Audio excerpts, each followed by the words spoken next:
एक महत्त्वाची बातमी, नवीन सरकारनं लाडकी बहीण योजनेअंतर्गत महिलांना दरमहा 2100 रुपये देण्याची घोषणा केली। मात्र आता या योजनेच्या लाभार्थ्यांच्या कागदपत्रांची तपासणी होणार आहे।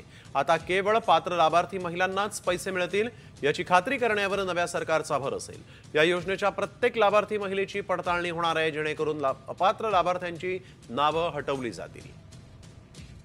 तर ग्राफिक्सच्या माध्यमातून पाहूयात लाभार्थ्यांच्या कागदपत्रांच्या तपासणीबाबत।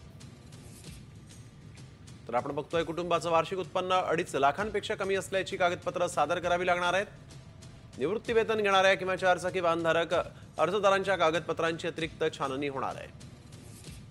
5 एकरांपेक्षा जास्त जमिनीच्या मालक असणाऱ्या महिला अपात्र ठरतील।